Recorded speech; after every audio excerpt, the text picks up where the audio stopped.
सीता जी ही शक्ति की मूल हैं, परंतु शक्ति से आगे ब्रह्म वह है जो धनुर्भंग कर सके, अहम को तोड़ सके और कर्तृत्व को नष्ट कर सके। गोस्वामी जी से किसी ने पूछा कि इतने राजा चेष्टा कर रहे थे, पर यह धनुष उन राजाओं द्वारा क्यों नहीं टूटा। गोस्वामी जी ने कहा कि वे सब के सब अपना क्षुद्र अहंकार लेकर अहम को तोड़ने चले, और जब कोई मैं को लेकर पूर्ण मैं को तोड़ने चलेगा तो उसकी ऐसी ही दुर्दशा होगी जैसे राजाओं की हुई। इसलिए गोस्वामी जी ने यहाँ एक बहुत अच्छी बात कही कि धनुष का बोझ निरंतर बढ़ता ही गया। होना यह चाहिए कि यदि किसी वस्तु को आप उठाना चाहते हैं और उसी पर आप बैठे हुए हैं तो पहले उस पर से उतर जाइए, किंतु उठाने वाले व्यक्ति संख्या में बढ़ते जाएं और उठाने के बदले वे सब के सब उसी वस्तु पर सवार होते जाएं तो ऐसी स्थिति में बोझ बढ़ता ही जाएगा। गोस्वामी जी ने व्यंग किया कि जितने राजा थे वे सब के सब धनुष पर सवार हो गए और मन हो पाई भट बाहुबलु अधिक अधिक गरु आए। जितने राजा बढ़ते गए धनुष का बोझ उतना ही बढ़ता गया। सब अपना क्षुद्र मैं लेकर शिव की हम धनुष पर विजय प्राप्त करने के लिए गए। परिणाम है कि उसका बोझ धनुष का बोझ बढ़ता गया। गोस्वामी जी से किसी ने पूछा कि धनुष इतनी सरलता से कैसे टूट गया। इसके उत्तर में कवितावली रामायण अभिनय पत्रिका दोनों जगह गोस्वामी जी कहते हैं, इस धनुष ने एक दिन भगवान शंकर से पूछा कि आप मेरे द्वारा दूसरों का संहार करके उन्हें मुक्ति दे देते हैं, लेकिन महाराज मुझे तो आप निरंतर बांधते ही रहते हैं। बात यह है कि अगर धनुष को चढ़ाया जाए तो बिना डोरी बांधे काम नहीं चलेगा, और डोरी को संस्कृत में कहते हैं गुण। इसका तात्पर्य है कि महाराज आप दूसरों को भले ही मुक्ति बांटते हों, पर दूसरों को मुक्ति बांटते समय मुझे तो बांधते ही हैं, मुझे तो गुण बंधन से आप मुक्त नहीं करते। अतः महाराज क्या कभी मेरी भी मुक्ति होगी। भगवान शंकर ने मुस्कुरा कर कहा कि इसका बड़ा ही सरल उपाय है। जब श्री राम आए तो उन्हें देखते ही तुम टूट जाना, जिससे फिर बनने का झंझट नहीं रह जाएगा। जब तक बने रहोगे तब तक टूटने की समस्या भी बनी रहेगी, तब तक बंधन समाप्त नहीं होगा। शंकर जी मानो चेतावनी देते हुए बोले, ईश्वर के अतिरिक्त और किसी के सामने मत टूटना। यदि क्षुद्र अहंकार लेकर आए तो मत टूटना। सारा अहंकार समाप्त हो जाने के पश्चात जब भगवान आए तो टूट जाना, तुम धन्य हो जाओगे। गोस्वामी जी कहते हैं, टूटियो मानो बोरते पुरारी ही पढ़ाए हैं। शंकर जी ने उसे पढ़ाया था, इसलिए श्री राम को देखते ही वह धन्य हो गया। हमारे ये अहंकार प्रतीक भी टूटे, ईश्वर के द्वारा नष्ट हो। भगवान शंकर जिस अहंकार को छोड़कर प्रसन्न हैं, उसी के टूटने से परशुराम जी दुखी हैं। भगवान राम परशुराम जी का अहंकार भी दूर करेंगे, क्योंकि वह सात्विक अहंकार है, और इसके लिए परशुराम जी ने लड़ाई की चुनौती भी दी। किंतु भगवान राम ने कहा कि महाराज लड़ाई की बात नहीं, हमारे और आपके बीच तो बातचीत ही हो। इसका अभिप्राय है कि सात्विक अहंकार सत्संग के माध्यम से ही दूर हो जाता है। जैसे परशुराम और भगवान राम में वार्तालाप होने पर परशुराम जी की बुद्धि पर छाया हुआ भ्रम आवरण दूर हो गया। अहंकार का एक अन्य रूप वह है जब बाली के लिए भगवान राम को बाण उठाना पड़ा था। परशुराम जी तो कहते रहे कि उठाओ बाण, किंतु श्री राम बोले कि नहीं महाराज। परशुराम जी ने कहा कि लड़ो। भगवान राम हंसकर कहा कि महाराज लड़ने से क्या होगा। परशुराम बोल, एक जीतेगा एक हारेगा। भगवान राम ने तुरंत कहा कि युद्ध में तो पता नहीं कौन जीतेगा, लेकिन अब सब प्रकार हम तुम सन हारे, हम सब तरह से अपनी हार स्वीकार करते हैं। इसका तात्पर्य है कि निराभिमानता के द्वारा भगवान राम ने परशुराम के मैं को परास्त कर दिया। मैं से मैं थोड़े ही हारेगा।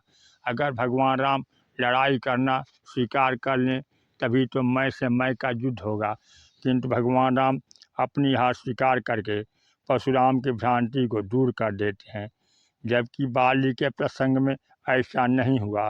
वे सुग्रीव से कहते हैं, बाली पर बाण चलाना ही पड़ेगा। सुन सुग्रीव मारियहूँ बाली एक ही बाण।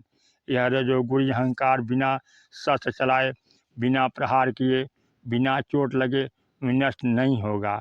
शब्द के द्वारा जो समझ ले वह तो परशुराम का सात्विक अहंकार है, किंतु कसकर चोट पड़ने पर, गहरी चोट पड़ने पर जो समझे वह बाली के रूप में रजोगुणी अहंकार है।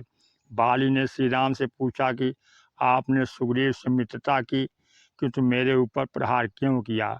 भगवान राम ने मुस्कराकर तुरंत कहा, मूढ़ तो ही अतिशय अभिमाना, नार सिखावन करस नकाना, मम भुज बल आश्रित ही जानी, मारा चहसी अधम अभिमानी। तू अभिमानी है इसलिए मैंने तुझे मारा। बाली ने चरण पकड़ लिए और कहा कि प्रभु अजहूँ मैं पापी, मैं स्वीकार करता हूँ, लेकिन यह बताइए कि क्या अभी भी हूँ? मैंने तो सुना है जब अहंकार रहता है तब ईश्वर नहीं रहता, और जब ईश्वर रहता है तब अहंकार नहीं रहता। जब मैं था तब हरि नहीं, अब हरि है मैं नहीं।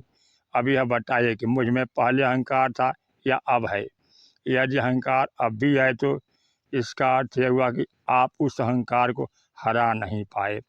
बस बाली ने जब ही अहंकार का त्याग किया, भगवान राम ने उसके सिर पर हाथ रख दिया, अर्थात बाली को पूरी तरह न मारकर केवल उसके अहंकार को मारना है।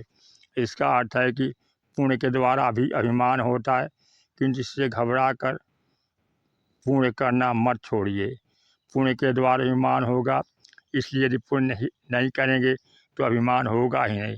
किसी महिला ने महात्मा गांधी को लिखा था कि बापू बिना मन लगे भजन करना तो पाखंड है, इसलिए मैंने भजन करना छोड़ दिया है। इसके उत्तर में गांधी जी ने लिखा कि देवी, पाखंड करना छोड़ दीजिए, भजन करना मत छोड़िए। भाई अहंकार छोड़ना है, सत्कर्म थोड़े ही छोड़ना है। भगवान राम ने तुरंत बाली के सिर पर हाथ रख दिया और गोस्वामी जी ने लिखा, सुनत राम अति कोमल बानी, बाल शीस पर से उठनित पानी, अचल करूँ तनु राखूं प्राणा। और उसका अभिप्राय मिट गया, बाली का अभिमान मिट गया। अभिमान रहित पुण्य समाज के लिए आवश्यक है, इसलिए बाली ने कहा कि अब इस शरीर के द्वारा नहीं बल्कि अंगद के रूप में मैं आपकी सेवा करूंगा। और इस तरह से इस अभिमान पर विजय प्राप्त हुई। परंतु लंका वाला जो अभिमान है, उससे तो भगवान राम को ऐसी लड़ाई लड़नी पड़ी कि उसके नाक कान काटने पड़े।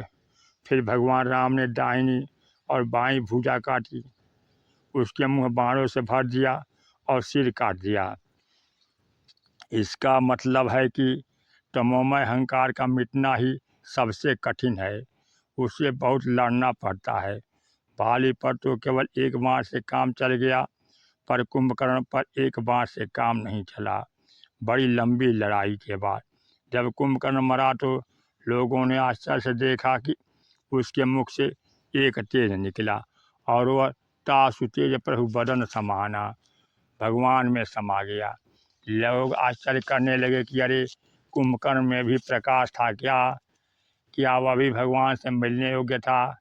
भगवान के मुंह में समा जाने का वही है जो सुतीक्ष जी ने कहा। भगवान ने सुतीक्ष जी से पूछा कि क्या चाहते हो? सुतीक्ष जी ने कहा कि महाराज, आज तक आपसे लोगों ने यही कहा होगा कि मेरा अभिमान मिटा दीजिए, पर मैं आपसे उल्टा वरदान मांगता हूँ कि मेरा अभिमान बढ़ा दीजिए। भगवान ने कहा कि ऐसा वरदान तो आज तक मुझसे किसी ने नहीं मांगा। इस पर सुतीक्ष जी बोले कि महाराज, मेरा अभिमान कौन सा है यह सुन लीजिए। अस अभिमान जाय जनि भोरे, मैं सेवक रघुपति पति मोरे। मैं सेवक हूँ और आप मेरे स्वामी हैं, ये अभिमान सदा बना रहे तथा अन्य सारे अभिमान मिट जाए। यह अभिमान का, ममता का विलीनीकरण ही समर्पण है।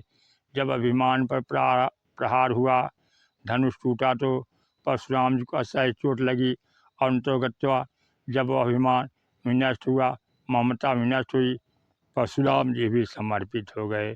सज्जनों, इस प्रकार की कथा श्रवण करने के लिए चैनल पर नए हैं तो चैनल को सब्सक्राइब करें, कथा वीडियो लाइक करें। जय श्री राम, कमेंट करना ना भूलें। बोलिए सियावर रामचंद्र की जय, पवन सुत हनुमान की जय, उमापति महादेव की जय।